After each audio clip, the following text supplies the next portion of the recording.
मुक्त होता परी बळे झाला बद्ध,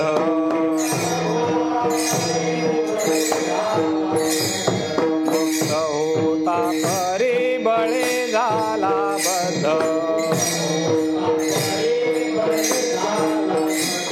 घेऊन या छंद माझे माझे,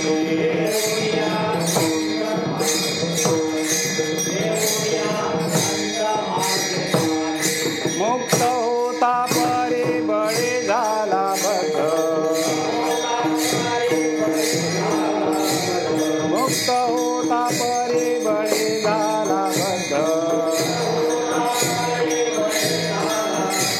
घेऊन या छंद माझे माझे,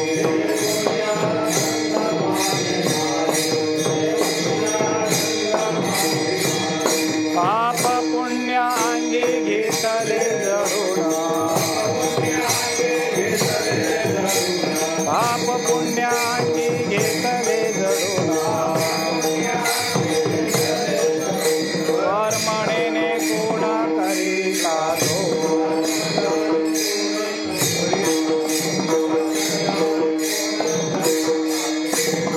कामणे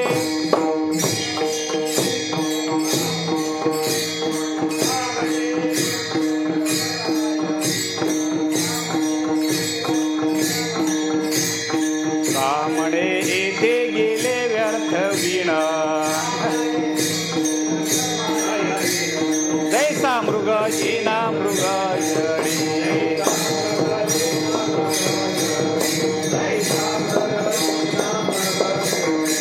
कामणे गेले व्यर्थ वाया विण, कामणे गेले व्यर्थ वाया विण,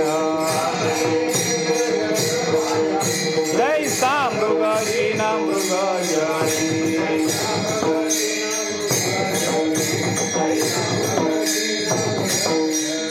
पाप पुण्य अंगी घेतले जडून, पाप पुण्य अंगी घेतले जडून,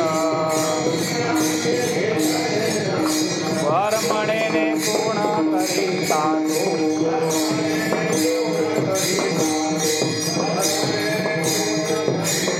विठोबा रखुमाई, जय जय विठोबा रखुमाई, जय जय विठोबा रखुमाई, जय जय विठोबा रखुमाई, विठोबा रखुमाई, जय जय विठोबा रखुमाई, जय जय विठोबा रखुमाई।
काय म्हणतात महाराज? मुक्त होता परी बळे झाला बद्ध, मुक्त होता परी बळे झाला बद्ध, घेऊन या छंद माझे माझे, पाप पुण्य अंगी घेतले जडून, वर्मनेने कोण करीता तो.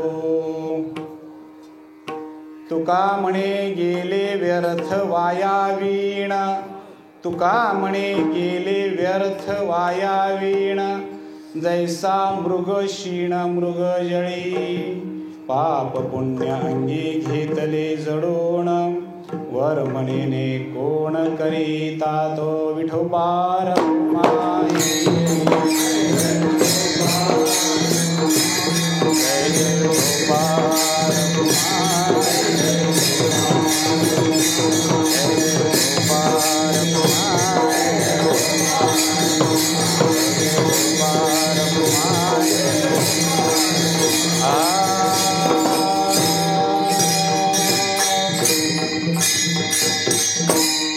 कीर्तनरूपी सेवेसाठी घेतलेला अभंग जगद्गुरु तुकोबरायांचा मुमुक्षूसाठी उपदेश, जे मुमुक्षुत्व पदापर्यंत पोहोचणारे आहेत त्यांच्यासाठी असणारा हा उपदेश आहे.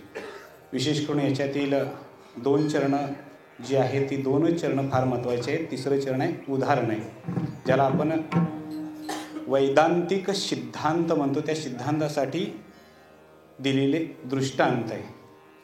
मात्र शेवटचं जे चरण आहे, तुका म्हणे गेले व्यर्थ वाया वीण, इथंपर्यंतचा जो भाग आहे तो प्रत्येक चरणासाठी चिंतनीय आहे.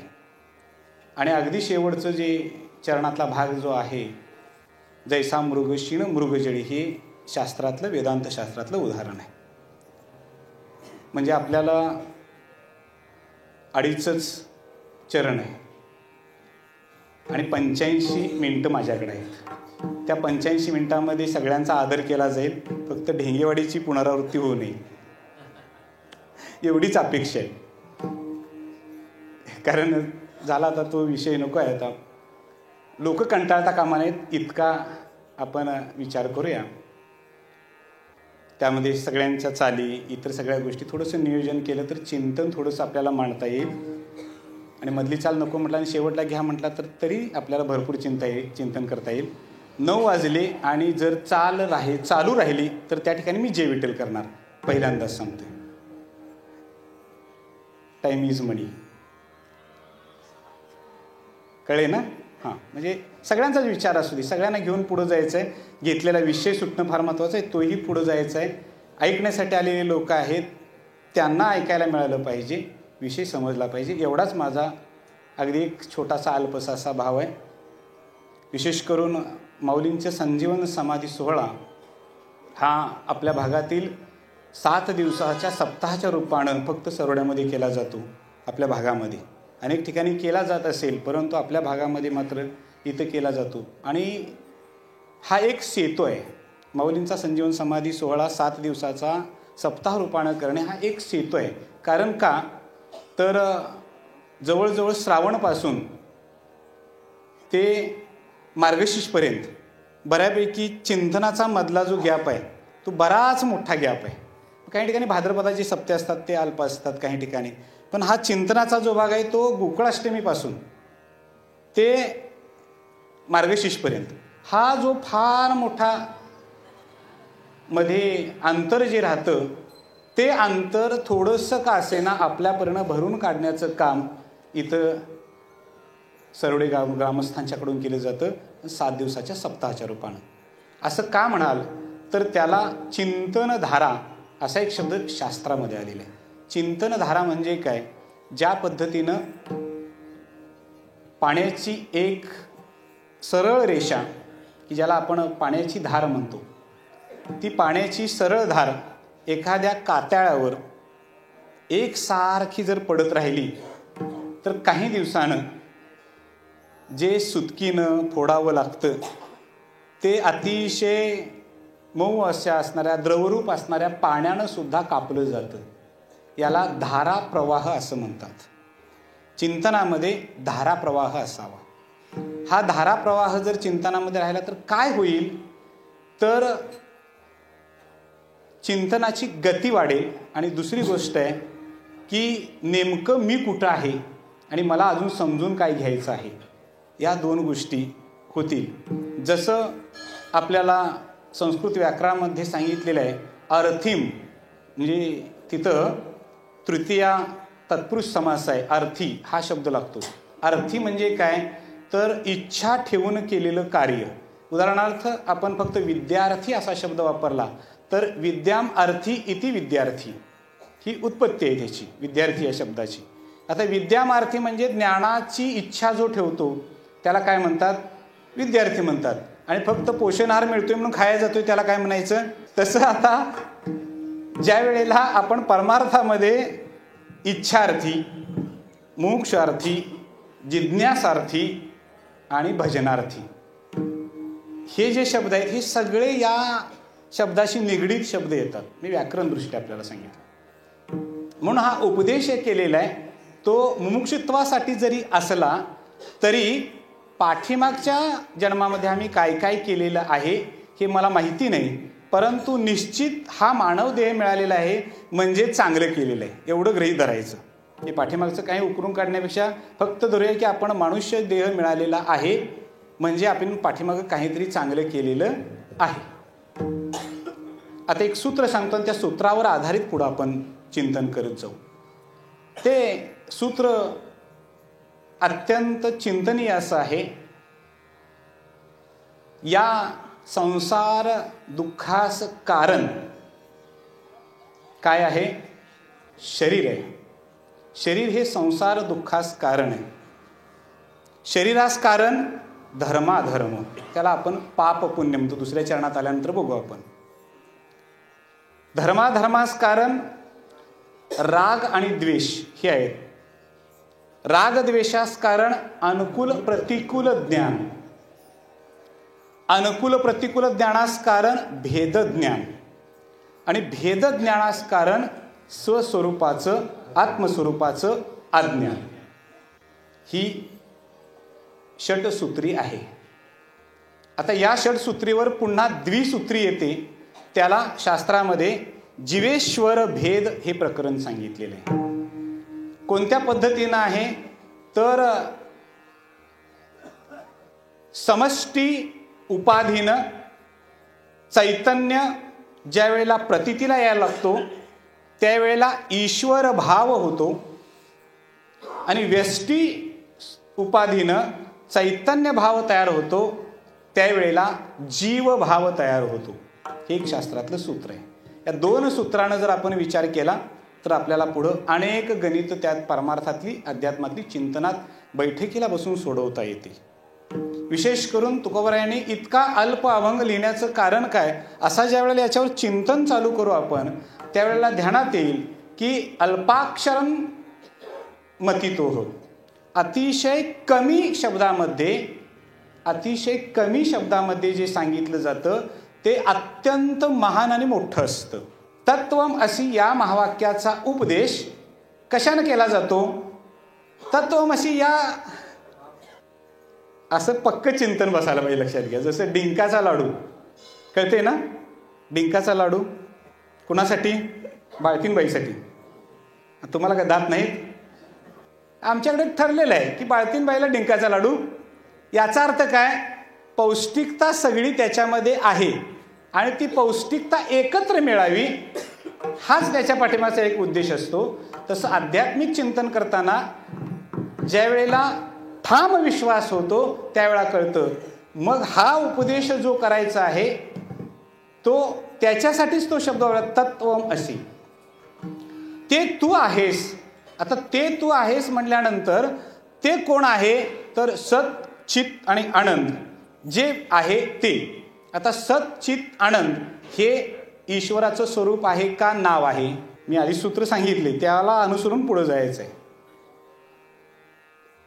सत चित आनंद हे ईश्वराचं नाव आहे स्वरूप आहे. हे स्वरूप त्याचं आहे कळण्यासाठी वेदमाऊलीनं सच्चित आनंद या शब्दांची त्या ठिकाणी निर्मिती केलेली आहे. समजते काय बघा. मी अगदी शांत आणि सोपं करण्याचा प्रयत्न करतो. सच्चित आनंद ही शब्दांची त्या ठिकाणी योजना का केली श्रुती माऊलीनं तर त्याचं स्वरूप असं आहे. मग सत म्हणजे त्याचं स्वरूप आहे का, चित म्हणजे त्याचं स्वरूप आहे का, आनंद म्हणजे त्याचं स्वरूप आहे का. मग उपनिषद बघावं लागेल. मग उपनिषदामध्ये गेल्यानंतर आनंदमय कोश हा वरच्या 4 कोशावर अवलंबून आहे. अन्नमय कोश, प्राणमय कोश, वायुमय कोश, विज्ञानमय कोश आणि मग आनंदमय कोश ही पंचसूत्रे. आणि ही आनंदमय कोश एकदा कळला की त्या आनंदालाच पुढं शब्द वापरले सत आणि चित. म्हणून सत चित आनंद हे समान शब्द जरी वाटत असले तरी व्यावृत्तीवादक हे शब्द कळण्यासाठी साधकाला आहेत. आणि म्हणून सांगितलं मुक्त होता परी बळे झाला बद्ध. जाणार येते काय बघा. मुक्त होता शब्द कळला. मुक्त होता परी पण काय झाला बद्ध झाला. आता मधला शब्द आहे तो फार महत्वाचा आहे. कोणता. बळे. बळे म्हणजे काय स्वतःहून. जैशी सुखाचेणी अंगव्याजे नलिका भोविन्नली मोहरे तेने उडावे परी न पुरे मन शंका. अध्याय 6 आहे. माऊली सांगतात पोपट शुकाचेनी व्याज नलिका भोविन्नली मोहरे. ते पोपट पकडणारे जे असतात ना ते काय करतात एखादं झाड बघतात त्या झाडाच्या 2 फांदीला एक काठी बांधतात. त्या काठीवर पुन्हा एक नळी असते म्हणजे जी नळी काठीच्या भोवतीनं फिरेल अशा पद्धतीची नळी असते. ती बांधून ठेवली जाते आणि त्या झाडाला एक लटकतं असं फळ ठेवलं जातं. पेरूचं झाड असेल तर पेरू ठेवला जातो, डाळिंबाचं असेल तर डाळिंब ठेवलं जातं. आता त्या पोपटाला ज्या वेळेपासून पंख आलेले आहेत त्याच्या पंखामध्ये बळ आलेलं आहे त्यावेळेपासून तो पोपट अनेक पेरू खातोय, अनेक डाळिंब खातोय. पण असा लांब देठाचा पेरू त्यानं कधी बघितलेला नसतो. असा लांब देठाचं डाळिंब त्यानं बघितलेलं नसतं. म्हणून तो काय करतो जातो आणि बसतो त्या नळीवर. नळीवर बसतो आधी आणि त्या पुढच्या फळाला खाण्याचा प्रयत्न करतो. थोडासा झुकतो पुढं आणि झुकल्याबरोबर गोवणे पायाचा चवडा. पायाचा चवडा जो आहे तो इतका घट्ट घट्ट घट्ट घट्ट घुमतो की तो फिरतो फिरतो पुन्हा तो वर येत नाही आणि सोडूनही जात नाही.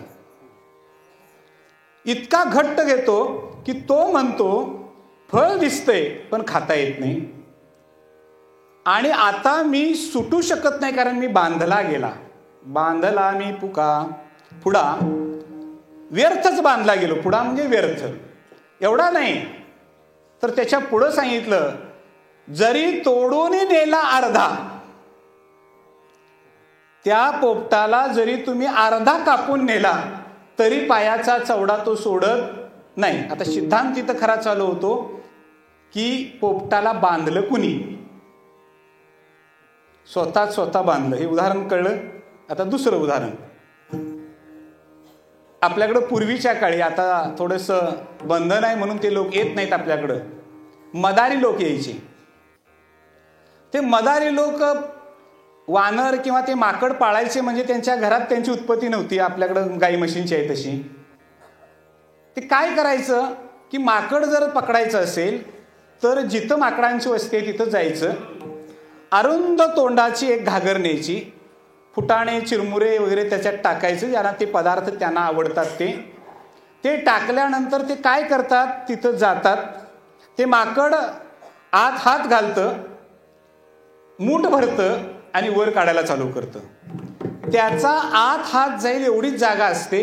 एकदा त्यानं मूठ पक्की भरली की हात वर येत नाही. ते म्हणतं आत बांधलं. तिसरं उदाहरण, आपल्याकडं लोणारी नावाची लोक असतात, त्यांच्याकडं गाढवं असतात. त्या गाढवांना दोरच लागत नाही. तुम्ही नवीन गाय आणा, म्हैस आणा, बैल आणा, घोडा आणा, काय लागते? दोर आणावा लागतो. म्हणजे मंगळवारच्या बाजारात म्हैस आणायला जायचं झालं तर स्वतःची दोरी न्यावी लागते. बरोबर आहे ना? ते आपली देत नाहीत, मुरकी असली तरी सोडून घेतात. बरोबर आहे ना? मग आता ते सगळं, पण गाढव ज्या वेळेला तो मालक घेतो, अनेक गाढवं असतात, 50 गाढवं असतात. त्या 50 गाढवांना तो दोरी लावत नाही. काम करून दिवसभर घ्यायचं. काय करायचं? काम करून दिवसभर घ्यायचं आणि रोजच्या जाग्याला आल्यानंतर त्यांच्या पायाला फक्त काय करायचं? हातानं फिरवायचं. ते गाढव रात्रभर जात नाही, मारलं दुसऱ्यानं तरी जात नाही. आणि आम्ही गेल्याशिवाय राहीत. मालकीन सांगते 6 नंतर जायचं नाही, वारकऱ्यांना नव्ह, ... तरी बांधलं तर जाणार सोडून. पण ते इतकं शहाणा आहे प्राणी की दुसऱ्या दिवशी सकाळी ज्या वेळा तो मालक उलटा हात फिरवेल, आता रात्रीच्या 12 तासामध्ये त्याला सवस हात आणि उलटा हात एवढंच कळते. त्यानं उलटा हात फिरवला की तिथनं गाढव लगेच बाजूला होते. 3 उदाहरणं कळली असतील आपल्याला. कुणी बांधलं हो त्यांना? कुणीही बांधलं नाही. स्वतःच तसा दृढ विश्वास करून घेतला, मी बांधलो. त्या पद्धतीनं व्यष्टी उपाधीनं जे चैतन्य स्वरूप प्राप्त झालेलं आहे ते जीवेश्वर भेदानुसार आपल्याला आपण स्वतःला बांधलेलं आहे. म्हणून मुक्त होता. आता मुक्त होता. परी काय सांगतो? बळे झाला बद्ध. आता मुक्त होता म्हणजे मग काही पाहिजे आपल्याला, काही पुरावे पाहिजेत. कोण मुक्त होता? जोपर्यंत समष्टी उपाधीनं होता तोपर्यंत मुक्त होता. मग बद्ध का झाला? जीवा कर्मयोगे जणी जन्म झाला, परी शेवटी काळमुखी निमाला. कशानं झालं? जे जे कर्म म्हणून करायला लागलो त्यानं. आता इथं पुढचा एक प्रश्न आहे, तो प्रश्न सांगतो आणि पुढे जातो. ज्ञानी माणसाच्या ठिकाणी ज्ञान अंगभूत झाल्यानंतर, बघा फार चिंतन करण्यासारखी गोष्ट आहे. ज्ञान अंगभूत झाल्यानंतर त्या ज्ञानी माणसाच्या ठिकाणी जी अवस्था प्राप्त होते, त्या अवस्थेनंतर तो ज्ञानी मनुष्य एखादं कर्म करेल, त्या कर्मानुसार त्याला फळ मिळालं पाहिजे असं सामान्य लोकांचं मत असतं.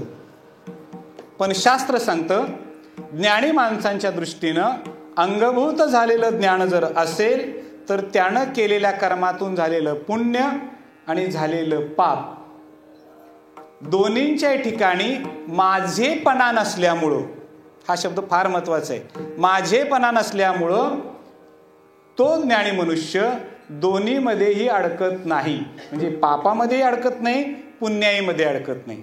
उदाहरण काय? देख पा जन का देख, कर्म जात असे न सांडता मोक्ष सुख पावते झाले. जनक राजाचं उदाहरण अगदी सुरुवातीपासून शेवटपर्यंत दिलेलं आहे. असा अंगभूत झालेला ज्ञानी मनुष्य. ज्ञान हे अंगभूत झालं पाहिजे, लक्षात घ्या. म्हणजे आंबा झाडाला पिकलेला चांगलाच लागतो, पण योग्य पद्धतीनं आडीत जर घातला असेल तर तोही चांगला लागतो. ध्यानात येते काय बघा. आणि म्हणून ही अवस्था कशी आहे, भगवंत स्वतःहून सांगतात की हे स्वरूप माझं अत्यंत विलक्षण आहे. ममैवांशो जीवलोके जीवभूत सनातनः मनःषष्ठानींद्रियाणि प्रकृतिस्थानि कर्षति. इंद्रियांच्या माध्यमातून जीवाचं कार्य चालू झाल्यानंतर स्वतः जीव अडकत गेला त्याला बद्ध म्हणतात. आणि मात्र पुढं काय सांगितलं, मी कसा आहे या जगामध्ये मला बघा. द्वाविमौ पुरुषो लोके क्षरश्चाक्षर एव च क्षरः सर्वाणि भूतानि कूटस्थोक्षर उच्यते. द्वाविमौ, क्षर आणि अक्षर स्वरूपानं मला बघा. क्षर स्वरूप हा नाश पावणारा वाटतं आपल्याला, आणि अक्षर पुरुष या स्वरूपानं मी आहे. एवढंच नाही तर मयि आवेश मनो ये माम नित्ययुक्ता उपासते श्रद्धया पर्योपेतास्ते मे युक्ततमा मताः. हा मला अत्यंत आवडता आहे. म्हणजे कार्यकारणभाव, कारणासहित कार्याची प्रचिती. मग नाश पावतोय त्या ठिकाणी आम्ही राहतोय, आणि नाश पावणारं जे आहे त्याच्यामध्येच आम्ही गुंतून राहिलो. ज्या पद्धतीनं एखादा घट आहे, त्या घटाचा नाश केला की त्या घटामध्ये असणारे जे अवकाश आहे ते अवकाश मठाशी व्याप्त झालं. म्हणजेच अवकाश कुठून बाहेरून घेतलेलं नव्हतं, ते अवकाश मठातलंच होतं. फक्त उपाधी घेतली आणि त्रिपुटीनं युक्त झाल्यामुळं आपल्याला प्रचिती यायला लागली. हा मठ वेगळा आणि हा घट वेगळा. घटाचा बाध झाला, घट फुटला, त्यातील अवकाश मठाकाश झालं. हे मठाकाश अवकाश कुठपर्यंत आहे, जोपर्यंत मठ आहे तोपर्यंतच आहे. एकदा मठ गेला की महाकाशामध्ये व्याप्त आहे. म्हणजे मठाकाश हे मठानं व्याप्त जरी असलं तरी ते स्वतःचं नव्हतं. घटाकाश घटानं जरी व्याप्त असलं तरी ते स्वतःचं नव्हतं. जाड्यम धियो हरती सिंचती वाची सत्यम मानोन्नती दिशती पापम पाकरोति चित्तम प्रसादयति दक्षितनोति कीर्ती सत्संगती कथय किम न करोति पूसाम. हे कळण्यासाठी भगवंताजवळ संतांच्या रस्त्यानं संतांच्या हाताला धरून जावं लागेल. आणि संतांच्या हाताला धरून गेल्यानंतर मग भगवंताचं मत कळेल. आणि ते मत भगवंताचं काय आहे सांगतात. एकलेन कंठेची म्हणून आयेने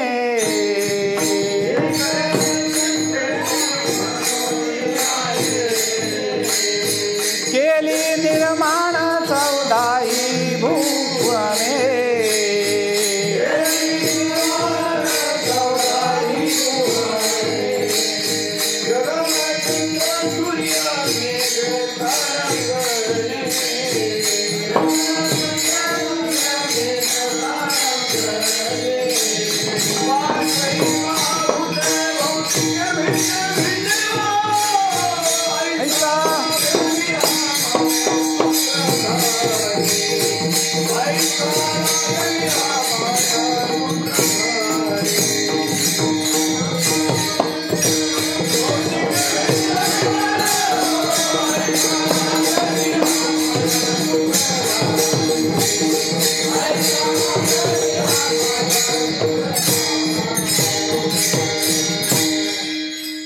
एकलेन कंठीची, एकट्याला गमलं नाही करमलं नाही म्हणून.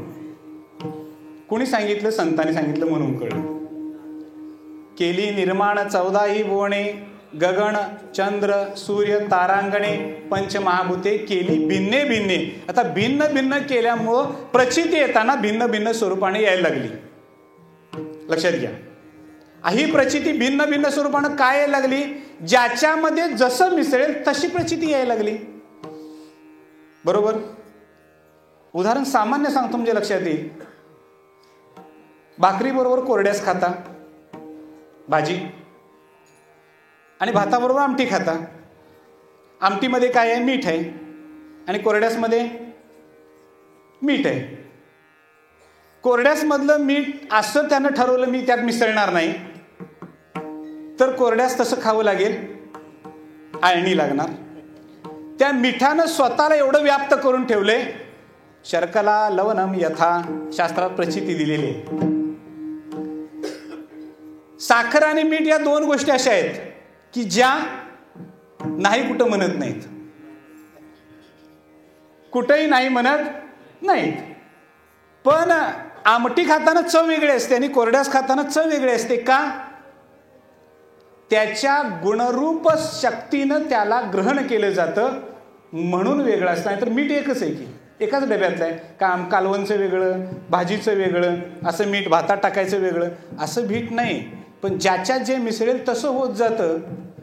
जसं त्यात टाकतो तसं अगदी सरबटात टाकलं, सरबत करताना सुद्धा त्याची चव ते घेऊन जातं पुढं. तत्वज्ञानाच्या भाषेमध्ये बोलायचं झालं तर आपल्याला लक्षात येईल की एको अहम बहुश्याम. कसा जाणा मला? एको अहम. मग प्रचिती अशी असताना सुद्धा आडलं कुठं? निर्माण मोहाजित संग दोषः अध्यात्म नित्या विनिवृत्त कामाः द्वंद्वैरे मुक्ता सुख दुःख संज्ञैर गच्छन्ते मूढा पदमव्ययन्त न तद्भासयते सूर्यो न शशांको न पावकः यद्गत्वा न निवर्तन्ते तद्धाम परमं मम ममैवांशो जीवलोके जीवभूत सनातनः मनःषष्ठाणि इंद्रियाणि प्रकृतिस्थाने कर्षति. प्रकृतीनं केलं म्हणून हे सगळं व्याप्त झालं आणि आम्ही त्याला जाणायचं सोडून जाणायला लागलो. त्याचं नाव आहे प्रकृती. त्याचं नाव काय आहे? प्रकृती. तिला जाणायचं. आता ती जाणण्या एवढी आहे का? ती जाणण्या एवढी आहे का? ऊस गोड कसा काय होतोय हो? ऊस गोड कसा होतोय? लोक म्हणतात जरा थंडी वाढली की ऊस गोड होतोय. बरोबर आहे ना? लोक म्हणतात तुळशीची लग्न झाली की ऊस गोड होतोय. माझा प्रश्न कळला? ऊस गोड कसा होतो? कसा होतो ऊस गोड? युरिया घालताय, DAP घालताय, शेणखत घालताय, मग त्यात गोडी कुठं आहे? त्यात गुढी आहे का? मग ऊसात गोडी कुठली आली? रस वाढता वाढे आगळा. तुकोबाराने उत्तर दिलेलं आहे. तो स्वतःच्या स्वयंभू अंगभूत शक्तीनं वाढत असतो आणि स्वतःचं स्वरूप प्रगट करत असतो. मग मी मात्र बद्ध असल्यामुळं, माझं स्वतःचं स्वरूप न कळल्यामुळं, माझं स्वरूप जे मूळ आहे मुक्त स्वरूपाचं, ते मुक्तीचं स्वरूप हे मला न कळल्यामुळं मी प्रत्येक ठिकाणी माझं माझं माझं माझं म्हणायला लागलो. मग आता माझं माझं म्हणत असताना कुणी कुणी माझं माझं माझं म्हटले? माझा मुलगा, माझा वडील, माझा आजा, माझं कीर्तन, माझं प्रवचन, माझा हरिपाठ. मी नाही गेलो तर कीर्तन होणार? कीर्तन होणार नाही. सध्या मी टीका अजिबात करत नाही, परंतु बघा विचार करून की संयोजकांना अडचणीत आणण्यासाठी बरेच लोक प्रयत्न करत असतात. महाराज, ही सत्यस्थिती आहे. संयोजकांना कसं अडचणीत आणता येईल ध्यानात घ्या. म्हणून मी एक वाक्य असं बोलून जातोय नेहमी की परमार्थात ॲडजस्टमेंट करायची नाही अजिबात. संसारात ॲडजस्टमेंट करायची, परमार्थात करायची नाही. म्हणून मी सांगितले 9ला एकनाथ महाराज. कळले ना? नाहीतर लागले गोड असू दे की तिकडे नाही. ध्यानात घ्या. असं कोण आजा म्हणतोय, पंजा म्हणतोय, मुलगा माझा म्हणतोय, बायको म्हणते हा माझा नवरा, नवरा म्हणतोय हा ही माझी बायको. माझे माझे छंद कळ आजा गेला पणजा गेला, बाप मसना गेला.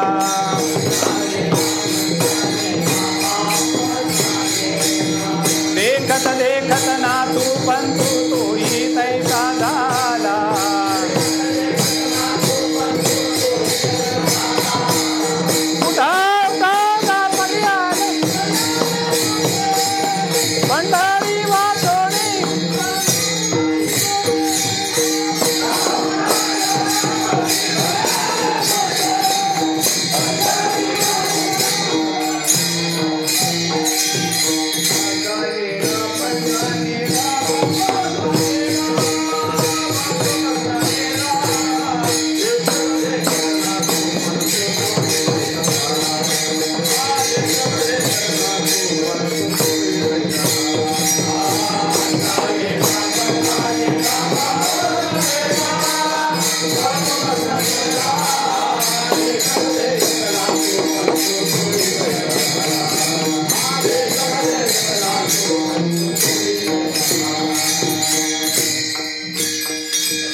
माळ चालली पाठीमागची माळ काढली सगळी आजा पणजापासून.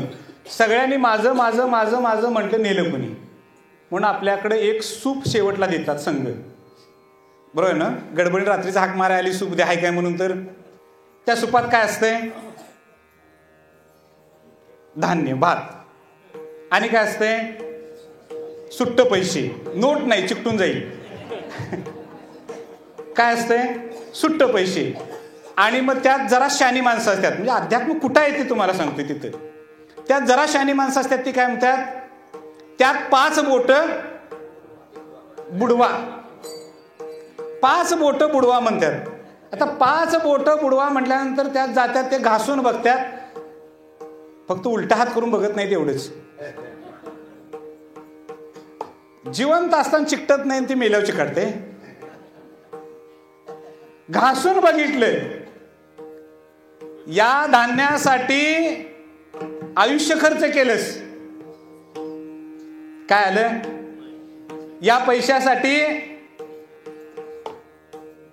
पोरासनी दूध बंद केलं की हो, बोनससाठी. टाकभर वाढलं तर बोनस वाढेल म्हणून, आहे की नाही? मग त्या बोनस मधलंच हाईट ठेवलेलं सुट्ट ते 25,203 रुपये आले, तर ते 3 रुपये आहेत. कशासाठी? 25,000 नाहीत, ते असलं कानात डोळ्यात किंवा कानात हातात नाकात कुठं असलं तर घ्या काढून म्हणतात.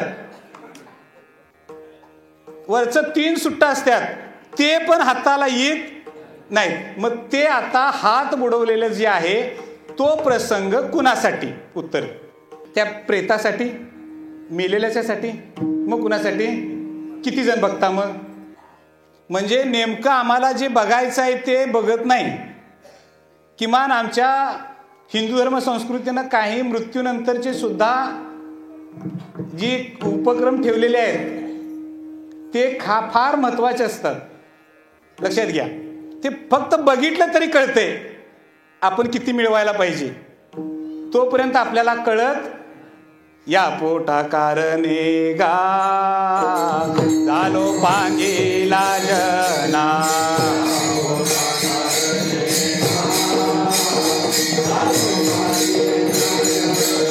नसरेची बाप माय विके नाही खंडना.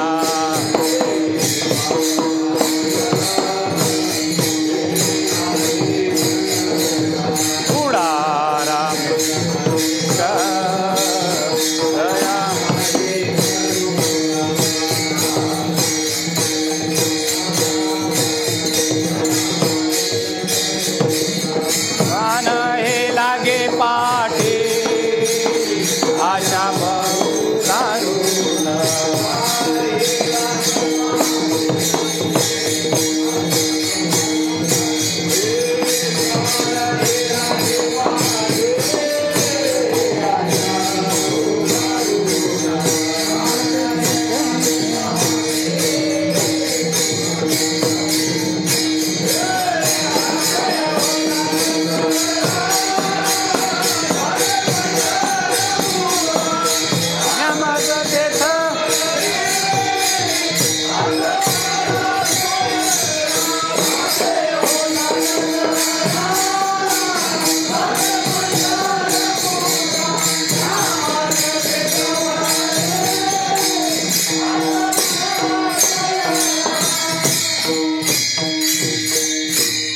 काय काय केलं, बरंच काय केलं, पण म्हणून ते सुपात हात, तरी पण नाही कळलं. लक्षात घ्या, आता तिथं तरी कळावं म्हणून सांगितलं, ते कळलं नाही. मग आता पुढं आलं, काय करावं. पक्षी अंगणी दिलं का नाही उदाहरण. ते का गुंतुनी या राहती, वस्ती कर वस्ती आला प्रातःकाली. आता ही तुझी अवस्था अशी असताना सुद्धा पुन्हा आम्ही एखाद्याच्या झाडाखाली जरी सावलीला गेलो तर झाड नाव करायला तयार आहे, माझे माझे. मग आता एवढं आहे, मग तुझ्याजवळ जे आहे ते माझंच आहे असं भगवंत म्हणतो. नवे त्याची कैसे झाली रे खेळिया,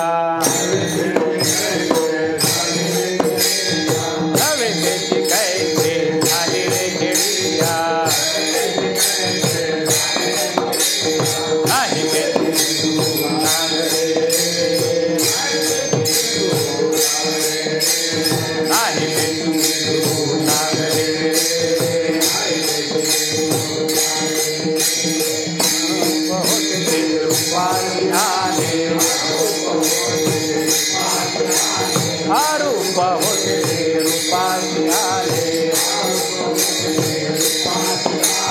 शिव शिव नाम पावले रे,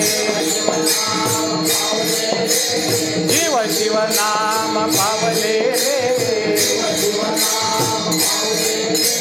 ऐक खेळिया तुझं सांगितले, ऐक जाणून खेळे रे, ऐक खेळिया तुझं सांगितले, ऐक जाणून खेळे रे.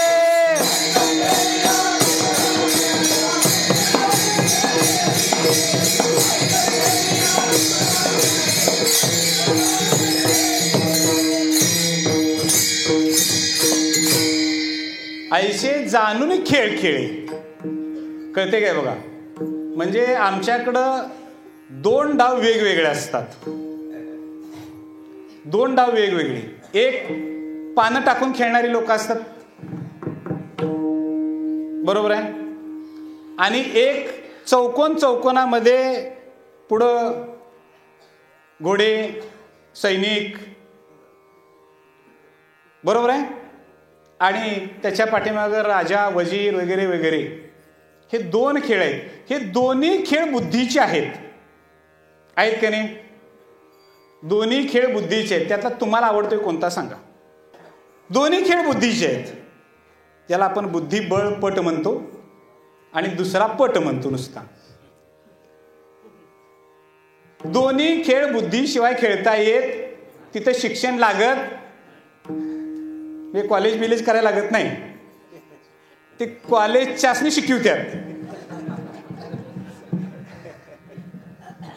आणि सकाळ संध्याकाळचं येत्यात नंबर, त्याला काहीच लागत नाही.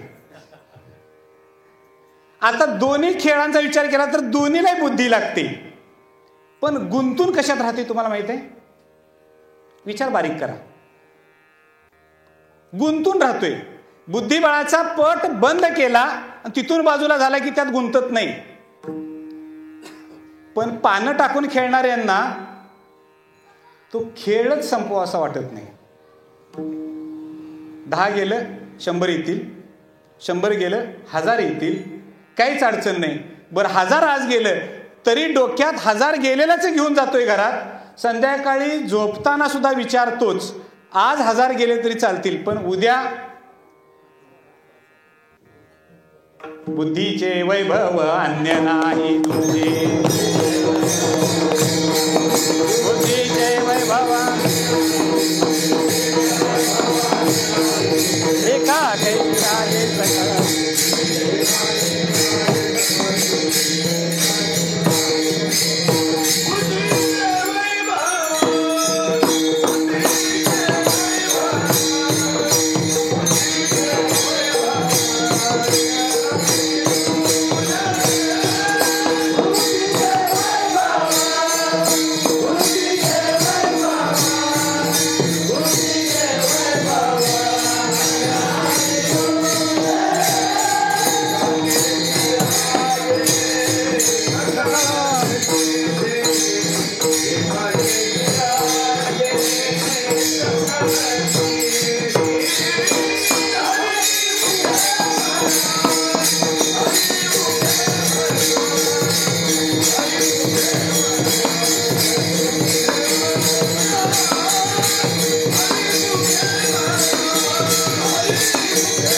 आपला. आणि ज्याच्याजवळ बुद्धी आहे तेच माझं माझं म्हणते.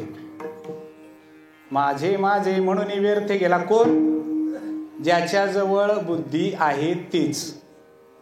आपण इकडे येत असताना त्या उंदरवाडीच्या खालच्या ओढ्याजवळ गायींचा एक क्लब आहे. बघितलंय की नाही? गायींचा क्लब आहे. 3 पानाचा डाव असतो तिथे. कळलं नाही? सोडून द्या. संध्याकाळी झोपल्या विचार करायचा त्याचा. जनावरांचा क्लब असू शकत कुणाचा? मग क्लब कुणाचा? ज्याच्याजवळ बुद्धी आहे. मग बुद्धी कुणाजवळ आहे? माणसाजवळ. मग उपदेश कुणाला? मग मुक्त कोण होऊ शकतोय? मग माझं माझं कोण म्हणतोय? मुक्त होता परिबळे झाला बद्ध. मग आता त्यांच्यामध्ये जात असताना तुम्हाला एक सूत्र सांगितलेलं आहे. संसार दुःखास कारण कोण आहे? शरीर. कोणतं शरीर? संसार दुःखास कारण असणारं शरीर कोणतं? मनुष्य. हे संसार दुःखास कारण आहे. पण कधी? अगा उपजने आणि निमणे हे साचे जो का मानणे तया जीव लोकुमी म्हणे संसारोहन. आता मिळालं ना शरीर, आता कारकूर करायचं नाही. आता पुढचं काय सांगितलं? शरीरास कारण पाप पुण्य. कोणत्या शरीरात करता येतं पाप पुण्य? काय झालं?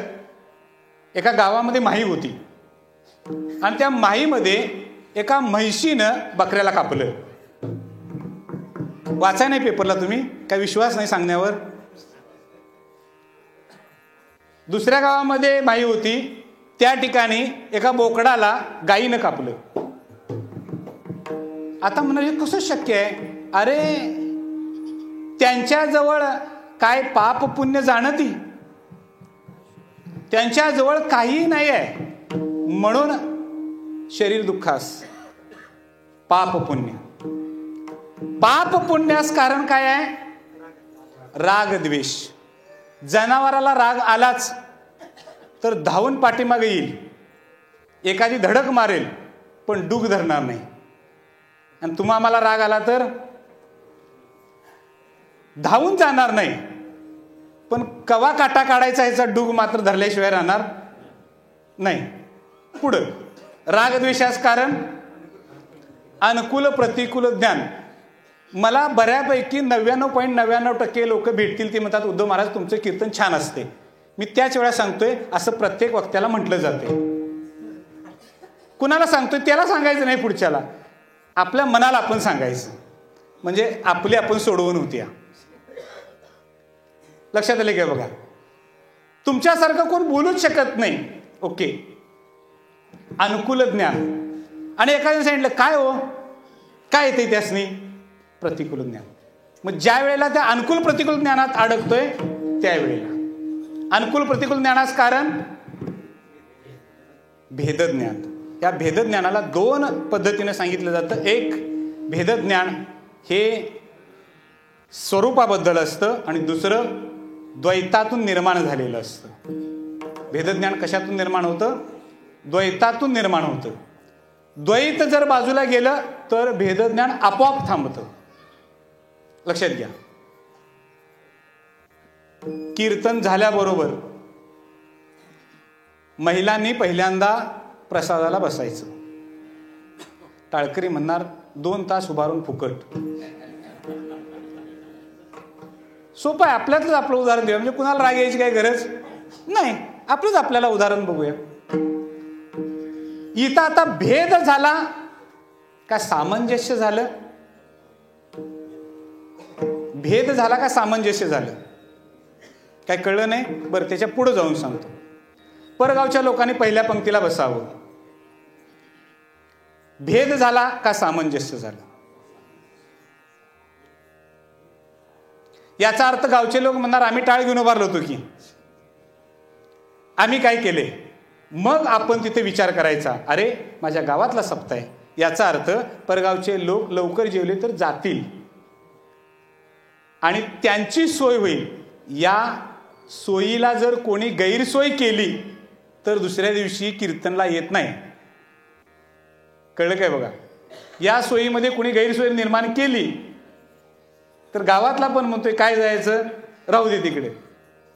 लक्षात घ्या. म्हणून आज सोयीच्या परमार्थापेक्षा गैरसोयीचा परमार्थ करणारे आणि साधणारे जास्त निर्माण झाले. लक्षात घ्या. अनुकूल प्रतिकूल ज्ञानास कारण भेदज्ञान आहे, आणि भेदज्ञानास कारण एक जे आहे ते मुक्त होता परी. म्हणून स्वरूपाचं स्वस्वरूपाचं अज्ञान किंवा आत्मस्वरूपाचं अज्ञान, सकल दुःख निवृत्ती व्हावी आणि परमानंदाची प्राप्ती व्हावी याच्यासाठीच जो आटोकाट प्रयत्न करत असतो तो माझे माझे म्हणत नाही. म्हणजे पाणी पाजाय गेला आणि दुसऱ्यानं वाकुऱ्यातनं पाणी नेलं तरी माझं म्हणत विठोबा रखुमाई, जय जय विठोबा रखुमाई, जय जय विठोबा रखुमाई, जय जय विठोबा रखुमाई, जय जय विठोबा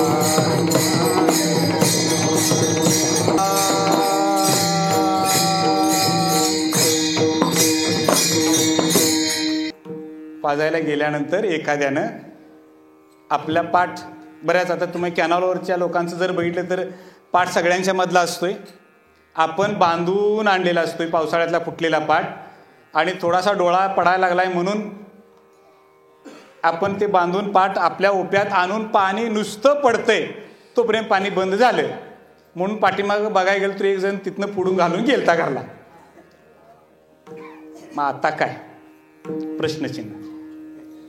स्वरूपाचं ज्ञान करून घ्यायचं आहे. त्याचं स्वरूप आणि माझं स्वरूप काय आहे,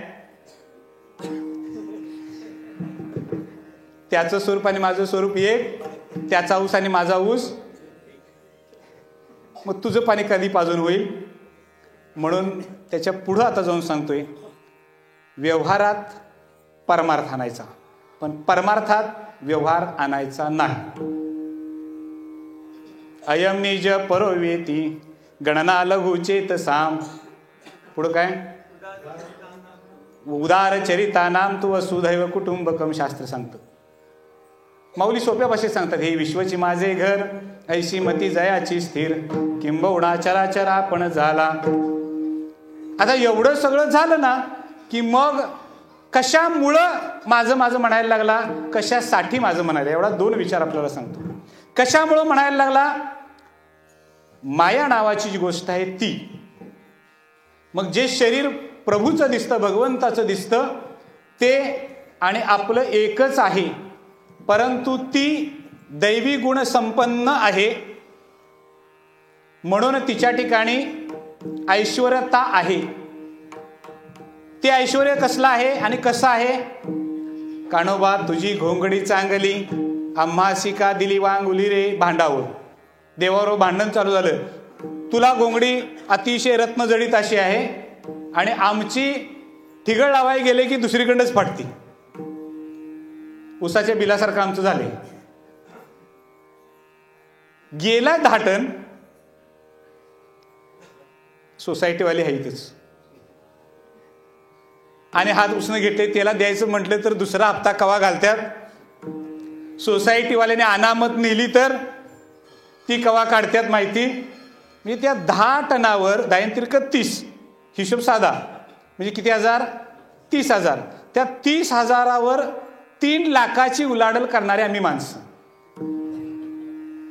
30,000वर 3 लाखाची उलाढाल केली तर ते 30,000 आमचं कुठं कुठं पुरणार आहेत. मग भगवंत म्हणतो माझी रत्नजळीत दिसते तिचा तुला हेवा वाटतो, कारण माझं 3 लाख येतात आणि उलाढाल माझी किती आहे, 30,000ची आहे. मी सूत्र पद्धतीनंच करणार आहे कीर्तन, लक्षात ठेवा, कारण विस्तार केला तर मला अजून 1.5 तास पाहिजे. माझी उलाढाल किती आहे, 30,000ची आहे आणि येणं किती आहे. व्यवहार सांगतो आपल्याला, जितकं येणं आहे त्याच्या 30% खर्च करण्याची तुम्हाला परवानगी आहे. किती उत्पन्न येते, जर 100 रुपये दिवसात येत असतील तर तुम्ही फक्त 30 रुपये खर्च करायचे, त्याच्यापेक्षा जास्त खर्च करायचे नाही. मग ते साठवून ठेवायचे का नाही, त्याला नानाविध मार्गाने चाणक्यानं अनेक मार्ग सांगितलेले आहेत त्याच्यामध्ये. मग ते दान धर्मासाठी वापरायचं असतं. का? परोपकार पुण्याय पापाय परपीडनम. पाप पुण्य अंगामध्ये त्यानं जडून घेतलेले असतात, थांबवून घेतलेले असतात.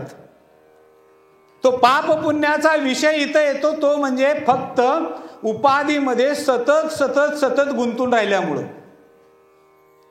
तुळशीचे लग्न कोणत्या दिवशी लावायचं? कोणत्या दिवशी? द्वादशी दिवशी. मग त्याच्या पुढची तिथी त्रयोदशी. त्याच्या पुढची चालते, हा न्या, जाऊन दे, 8 दिवस. हा, कळले काय बघा? सवडीवर 8 दिवसात कधी पण लावलं,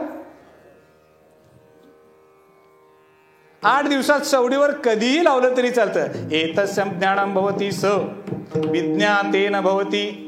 तिथी, मुहूर्त, नक्षत्र हे ठरलेले असतात. त्याच वेळा तो विधी करायचा असतो. सवडीवर तुमच्या नाही. फराळ हाय की का सफल तोपर्यंत करून घ्या आताच नाही. जी तिथी दिलेली आहे पंचांग शास्त्राप्रमाणे त्याच तिथीला करायचं. तुमच्या सवडीवर तिथं. आता हे जसं कळतंय तसं परमार्थामध्ये पाप पुण्य अंगी घेतले जडून. पाप पुण्य जडून घेतल्यामुळं पुन्हा लागला. तो कसा लागला? विषयांच्या मध्ये गुंतणं आणि विषयासक्त होणं हे पाप. विषय उपभोगून विषयासक्त न होता त्याच्यातून बाजूला होणं हे पुण्य.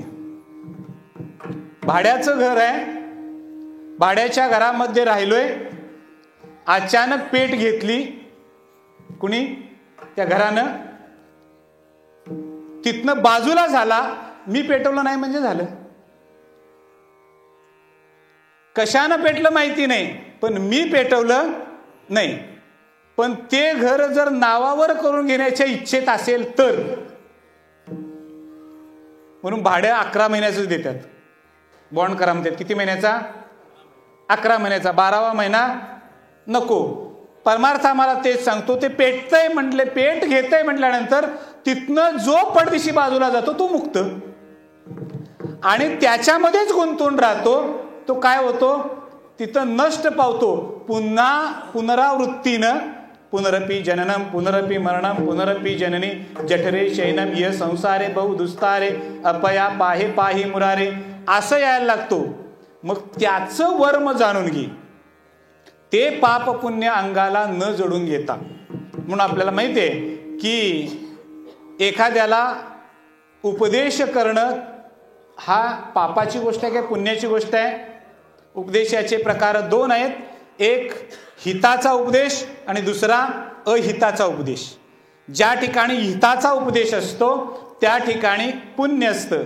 ज्या ठिकाणी अहिताचा उपदेश असतो त्या ठिकाणी पाप असतं. ज्ञानाचे 2 प्रकार. एक शुद्ध स्वरूपम भवती ज्ञानेन ज्ञानम भवती सविज्ञातम भवती अशी शास्त्राने जी व्याख्या केलेली आहे. ते ज्ञान मोक्षाप्रत नेणार आहे ते शुद्ध ज्ञान, आणि बद्धावस्थेकडे पोहोचवणार आहे ते अशुद्ध ज्ञान. म्हणून ज्ञानी माणसाच्या ठिकाणी हा उपकारात्मक भूमिकेनं जरी त्यानं काम केलं तरी ते उपकार होत नाही. पिबंती नद्या स्वयमेव नांभ स्वयं न खादंती फलाने वृक्षः नादंती सस्य खलु वारिवाह परोपकाराय सताम विभूतय. किंवा परोपकार पुण्याय पापाय परपीडनम. 18 पुराणेषु व्यासस्य वचनद्वयम. ही 2च वचनं व्यासांनी दिलेली आहेत. परोपकार पुण्याय पापाय परपीडनम. म्हणून पुण्य परोपकार म्हणून आपल्याला सांगितलेलं आहे. माझे माझे म्हणून व्यर्थ गेला. आणि पुढं एवढं होत असताना पाप पुण्य अंगी जडून घेतलं आणि पुढं वर्मणेने कोण करिता तो. करिता तो या शब्दामध्ये कर्मप्रधानता सांगितलेली आहे. ती कर्मप्रधानता म्हणजे कर्म करत असताना पाप पुण्याचा विचार न केल्यामुळं जो व्यष्टी उपाधीनं चैतन्य आहे ते चैतन्य पुन्हा या जन्म मृत्यूमध्ये येतं. कशामुळं? फक्त कर्म करताना पाप पुण्याचा विचार न केल्यामुळं. आता साध्या साध्या गोष्टी आहेत. पाप पुण्याचा विचार. वारीला जाणं पाप आहे काय पुण्य आहे? पुण्य आहे. दुसऱ्याच्या पैशानं जाणं, दुसऱ्याच्या पैशानं वारी करणं पाप आहे. वारीला जाताना कशासाठी जायचं असतं? देवा, तुझं स्वरूप आणि माझं स्वरूप एक आहे हे मला कळावं, या ज्ञान वृत्ती घेऊन आपण भगवंताकडे जातो आणि तिथं जाऊन आम्ही नमस्कार करतो आणि तुझ्या सारिके करीती, तुझ्यासारखं मला कर म्हणून पुन्हा मी येतो. मी तुझी शपथ घेऊन, आन हा शब्द वापरलाय, तुझी शपथ घेऊन मी सांगतो, हे भगवंता, मी जाऊन संसारामध्ये लिप्त होणार नाही. पुन्हा वारीला येईल त्यावेळेला एक गोष्ट पाठीमागं पुन्हा टाकलेली असेल, म्हणून वारकऱ्यानं वारी पुन्हा पुन्हा करायची असते. का? किंबहुना ममत्व वाढवणारी गोष्ट जी आहे ती पुन्हा एक एक एक एक एक एक मागं टाकावी याच्यासाठी. पण एसटीत बसल्यानंतर, CBSला स्टँडवर बसल्याने शेजारची सीटवर कोण नाही चालत तर तळमळ तळमळ होते. का? पंढरपुरापर्यंत बोलायला कोण नाही म्हणून नाही. हे विसरलं येताना गडबडीन. एक एक गोष्ट सोडायची, एक एक साधी साधी. समान वेशनेषु सख्यम. दोघं एका जागी बसली की मग बोलायची गरजच नाही. त्याच्या मांडीवर हात ठेवून थुकतोय बाहेर गाडीतनं. अरे जे आहे ते सोडून जाण्यासाठी तू गेलेला आहेस. मग आता ते पाप आहे काय पुण्य आहे? विचार तुम्ही करायचा आहे, ध्यानात घ्या. त्याच्या पुढे सांगितलं, वर्मणेने कोण करीता तो.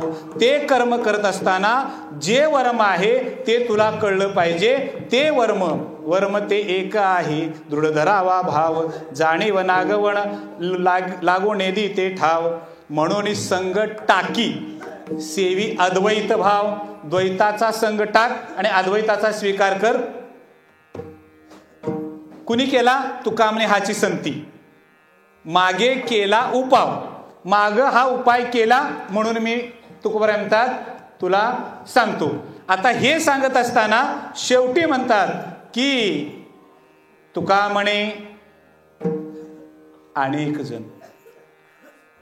कोण कोण होते याच्यामध्ये? पहिलं उदाहरण दिलं हरणाचं. गेले. कुठे गेले? वाया, व्यर्थ. तुका म्हणे गेले व्यर्थ वायावीन. अनेक जण गेले, त्याच्यात तू जर जायचा नसशील, जैसा मृगशीन मृगजडी. मृगशीन माहित आहे आपल्याला, हे उदाहरण शास्त्रातलं आहे की ज्या पद्धतीनं उन्हाच्या झळा, प्रखर उष्णता, फोंडा माळ किंवा रस्ता, त्या रस्त्यानं धावत जाणारं हरिण, त्याला विचार बाबा का चाललास? ते म्हणतं हे बघा इथं समोर पाणी आहे, ते पाणी प्यायला चाललोय. त्याला विचारलं किती वेळ पळायला लागलायस? मगापासून पळालोय, 2-3 तास झालं पळायला लागलोय. समोरच पाणी आहे. ते पाणी पिण्यासाठी आणि तहान भागावी याच्यासाठी. मृगशीन मृगजळी. मृगजळानं तहान कुणाची भागली नाही. तसं विषयांच्या मध्ये विषयांधता वाढली तर हे विषय तरी कैसे, रोहिणीचे जळ जैसे म्हणजे मृगजळ. का स्वप्नीचे नि आभासे भद्रजाती. त्याच्यामध्ये राहिल्यामुळं गेले म्हणतात तुकोबराय. व्यर्थ वायावीन. अनेक जण निघून गेले. मग आता तुला जर जायचं व्हायचं तसं नसेल तर तुला एकच करावं लागेल. आपुला तो एक देव करुणी घ्यावा. आपुला तो एक देव करुणी घ्यावा. हे ने विना जीवा सुख नोरी.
देवाचं स्वरूप आहे ते स्वरूप कळण्यासाठी आपुला तो एक देव करुणी घ्यावा, त्याचं स्वरूप आहे तसं आपण स्वरूप व्हावं. स्वरूप उत्थान वृत्ती झाली की तुर्या प्राप्त होते.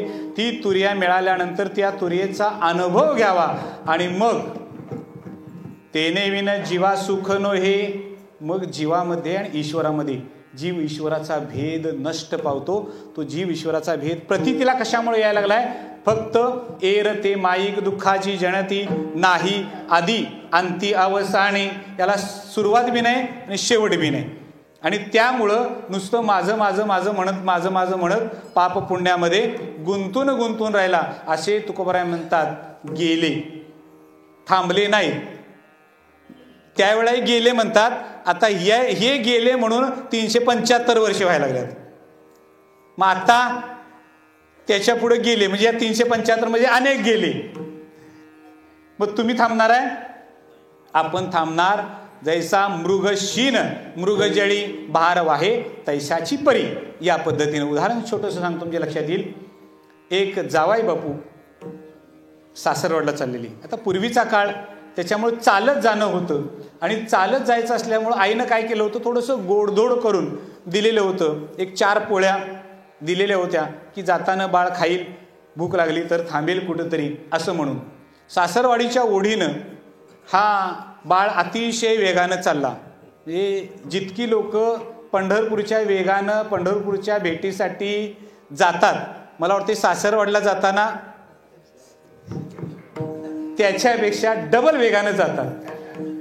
काही अपवाद असतील, माफ करा, परंतु हे मात्र खरं आहे. म्हणजे तुमच्यावर मी काय अन्याय करत नाही, पण आहे ती वस्तुस्थिती, त्याला काय पर्याय नाही. जसं सासरवाशिनी माहेरकडे जाताना जितक्या गडबडीनं आवरते तेवढं सासरवाडीकडे येताना आवरते, असा मला तरी काय अजून अनुभव आलेला तुम्हाला आला असेल. लक्षात आले काय बघा. मग मात्र तो जावई बापू त्या 4 पोळ्या घेऊन अतिशय गडबडीनं निघतो. इतक्या वेगानं जातो की आईनं दुपारी खावी भाकरी किंवा ती पोळी खावी आणि निवांत राहावं म्हणून ते दिलेलं होतं एनर्जिकल साहित्य म्हणतात त्याला. लक्षात घ्या. म्हणजे आज आपल्याकडं जे हॉटेल झालेत वगैरे झाले त्याच्यामुळं, पण पूर्वीच्या काळी एक पद्धत होती की जर लांब गाव असेल आणि चालत जायचं असेल तर त्याला देताना एक तर भाजी भाकरी, खरडा भाकरी, दही, नाहीतर तिसरी गोष्ट असते ती म्हणजे ज्याला आपण तीळ म्हणतो, तिळाच्या पोळ्या करून देणं.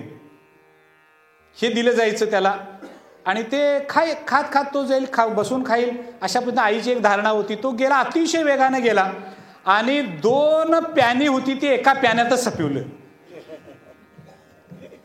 चालणं जे टप्प 2 प्यान्याचं होतं ते हेनं काय केलं, एका प्यान्यातच सपिवलं. आणि इतक्या वेगानं तो गेला आणि अगदी गाव जवळ आलं. आता म्हणला इतक्या आपण दमून आलोय, तेव्हा थोडा वेळ विश्रांती इथंच घेऊया गाव वेशीवर आणि मग गावात जायचं. सासरवाड्यात आली. तो त्या झाडाखाली बसतो, ती पोळ्या बांधलेल्या त्या सोडतो, घास मोडतो आणि एक घास तोंडात घालतो आणि डोक्यात विचार येतो की आता गेल्यानंतर इतका पाहुणचार होणार आहे, तिथं घ्या, खावा, चहा वगैरे हे ते सगळं झालं तर त्याने आपल्याला अजरण होईल, त्याच्यापेक्षा हे न खाल्लेलं चांगलं. आईची माया तिथंच, हे न खाल्लेलं चांगलं. म्हणून ते काय करतो, म्हणतो आता कशाला न्यायचं, त्याच्यापेक्षा तिथंच ठेवूया म्हणला. त्यानं काय केलं, ते फडकं तेवढं घेतलं. जुनी माणसं फार फडक्यावर प्रेम करणारी आहेत ना, लक्षात घ्या. आता त्याचं एकनाथराव कुणालाही महत्व नाही. पांढरं भाकरीचं फडकं जर कुणाच्या घरात राहिलं आणि त्या घरात जर आजी असेल तर महिन्यानं का निरोप देणार, ते भाकरीचं फडकं राहिलं तेवढं द्या. त्याला ते फार इतिहास मोठा आहे, मी सांगणार नाही तर वेळेअभावी आता. पण तो काय करतो, ते फडकं तेवढं गुंडळून खिशात घालतो, पोळ्या तिथंच ठेवतो आणि चालत चालत जातो. गल्ली सासरवाडीची येते. आत गलीमध्ये प्रवेश करतो आणि नेमकं सासरवाडीच्या दारात जातो तर घराला कुलूप. शेजारी विचारतो कुठे गेल्यात, ते म्हणले 2-3 दिवस झालं, कुठे गेल्यात काय पत्ता नाही. आता 3 सांची वेळ, आता म्हणतो काय पर्याय, पूर्वीच्या काळची देवळं बंदिस्त नव्हती, तिथं राहायची लोक, धर्मशाळेत राहायची. हा म्हणला आता पर्याय नाही, आता कुठं जायला पाहिजे, धर्मशाळेत किंवा देवळात जायला पाहिजे. धर्मशाळेत जातो, रात्र वाढायला लागते, थंडी वाजायला लागते, अंतराय काय नाही, पांघराय काय नाही, सकाळपासून पोटात आण नाही, सेकी भार वाहे, म्हणजे पोळ्या आणल्या, ओझं घेऊन कुठंपर्यंत आला, वेशीपर्यंत आला. पण आता याची काही गरज नाही म्हणून ठेवलं बाजूला आणि सासरवाडीच्या दारात उभा राहून कळलं, रात्रभर उलती पालती झाला, झोप येईना का, पोटातच काय नाही. अरे जे पोट भरायचं होतं ते तुझ्या सोबत होतं, ते वेशीवर ठेवून आलास. तसं मनुष्य जन्म, मनुष्य देह मिळाला त्याच वेळा पोट भरायचं साधन मुमुक्षुत्व हे दिलेलं आहे. पण दिल्यानंतर कळायला लागलं आता सासरवाडी जवळ आली. सासरवाडी जवळ आलेली नव्हती म्हणजे कळत नव्हतं तोपर्यंत काय नव्हतं. कळल्यानंतर दिलेली सामुग्री वेशीवर ठेवली आणि कुठं आला, रात्रभर तडपडायला लागला. आता तडपडून उपयोग नाही. जैसा मृगशीन मृग जळी, ज्ञानेश्वर माऊली, ज्ञानराज माऊली तुकाराम,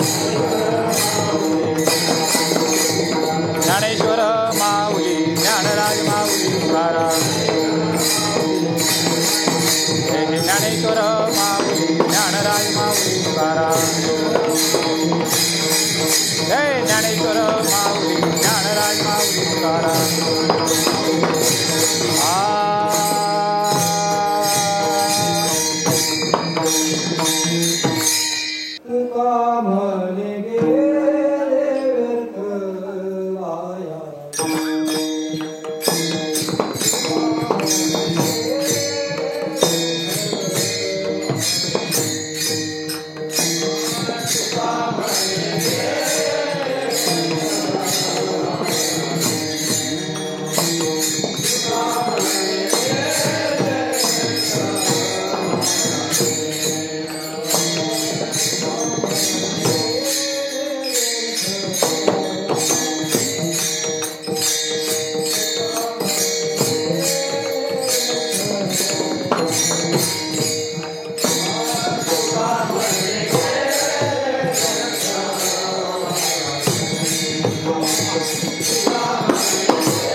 घेऊन या छंद माझे माझे, पाप पुण्य अंगी घेतले जडून, वर्मणेने कोण करीता तो, तुका म्हणे गेले व्यर्थ वाया वीण, तुका म्हणे गेले व्यर्थ वाया वीण, जैसा मृग शीन मृग जळी, पाप पुण्य अंगी घेतले जडून, वर्मणेने कोण करीता तो. कीर्तन प्रवचनामध्ये मर्यादा असतात, कीर्तन प्रवचनामध्ये फक्त श्रोत्यांना त्या विषयाची गोडी लागावी तिथंपर्यंत नेऊन पोचवायचं काम असतं. संपूर्ण चिंतन त्याच्यामध्ये आपल्याला करता येत नाही, त्याच्यासाठी दीर्घकाळ लागतो. पण जिज्ञासूंच्यासाठी एक जाता जाता सूत्र फक्त सांगून जातो की तिथंपर्यंत पोचवण्याचं काम करतो. ज्यांना इच्छा आहे, अपेक्षा आहे किंवा चिंतनाची सवय आहे, त्यांनी या अभंगावर पुन्हा चिंतन करायचं झालं तर सर्वस्य चाहम हृदि सन्निविष्टो मतस्मृतिर्ज्ञानमपोहणञ्च वेदेचे सर्वे रहमेव वेद्यो वेदांत कृतवेद विदेव चाहम. इथून ते इति गुह्यतमं शास्त्रम मिदमुक्तं मया नघ एतद्बुद्ध्वा बुद्धिमान् स्यात् कृतकृतश्च भारत. इथंपर्यंत जर आपण सलग चिंतन करत गेलो तर मुक्त आपण कसे आहोत, कारण त्या भगवंताचं खरं स्वरूप अंतःकरणामध्ये हृदयामध्ये आहे. तेच माझं स्वरूप आहे हे कळण्यासाठी उपाधीचा बाध करावा आणि श्रेयस्कर तत्वम जे पद आहे त्या तत्वम पदाचा बोध घ्यावा, एवढीच अपेक्षा. असो, झालेली सेवा माऊलींच्या चरणी अर्पण.